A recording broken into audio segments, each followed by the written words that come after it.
Are we, the people of Earth, on the verge of technological destruction? Has our use and testing of nuclear weapons already triggered an interdimensional countdown that is now moving us as a planet towards some kind of interstellar intervention? Even though there's clearly no evidence, I want to emphasize this, that these extraterrestrial civilizations are hostile towards us, I think they're very worried about our hostility. I always turn this on its head, because most of these sort of documentaries are always like alien invasion and all this stuff. No. The issue is that, if they were hostile, we would know it by now. It's clear to me that what's going on is that they're very concerned that at the time that humanity reached the ability to go into space, early space exploration, 50s, we also had already developed weapons of mass destruction and thermonuclear and hydrogen bombs and stuff.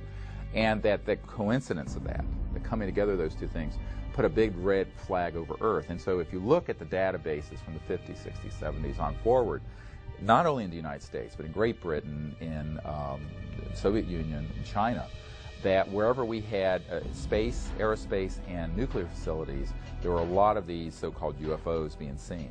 These groups that are interested in us, at least seem to show some benevolence, I think would probably step in and keep us from blowing the hell out of ourselves if it push come to shove. The onset of the whole UFO phenomena beginning about 1946, 47, and that I don't think it's coincidence that coincided with our development of nuclear weapons. And I think that out in the universe, they were horrified. They said, oh my God, the kids have found the matches. Well, they don't want us to destroy ourselves, and they don't want us to destroy this planet, and yet they're prohibited from directly intervening in our affairs and in our evolution. So I think that we've got crop circles and animal mutilations and abductions and sightings and increasing sightings and all like that, so that it's not directly impacting on us, and yet over this conditioning period we are coming to understand that we're not the only ones in the universe.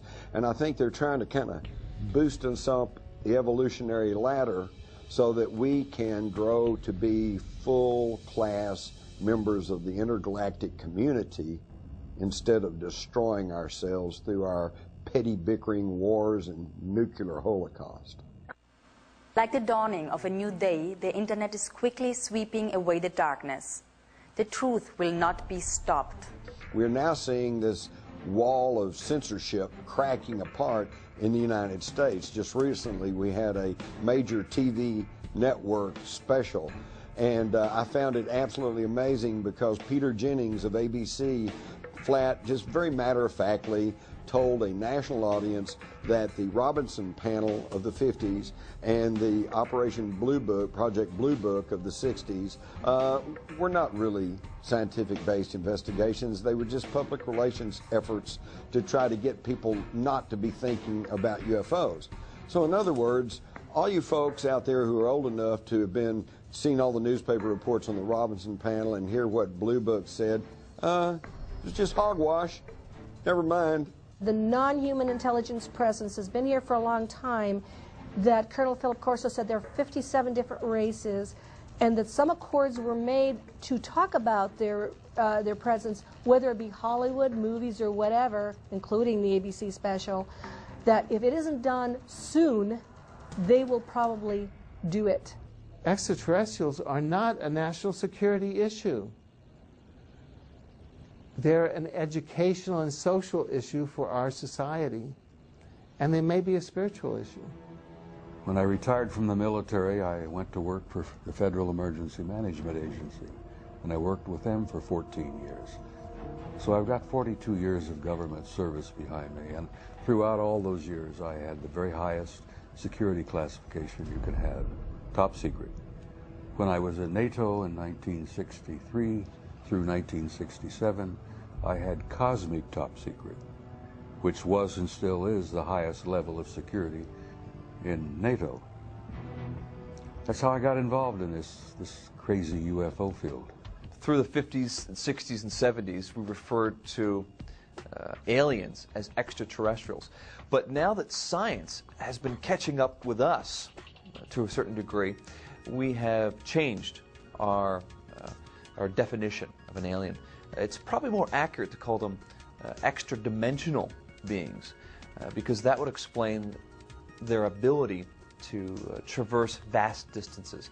They operate in more dimensions. I mean, even the current theoretical model of the universe is upwards of 30 dimensions.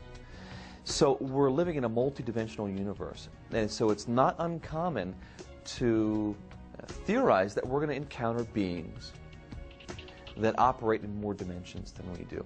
And that would explain a lot of the phenomenon related to UFOs, how they're able to appear and disappear, move very fast, do all the things that the ETs go, walk through walls, have remarkable psychic abilities and communicate telepathically. It would really go a long way to explaining the phenomenon surrounding it. What looks like magic to us can really be explained through extra dimensionality. Are any of us really prepared for the kind of paradigm shift that would come with not just disclosure, but with contact and communication with intelligences from other worlds?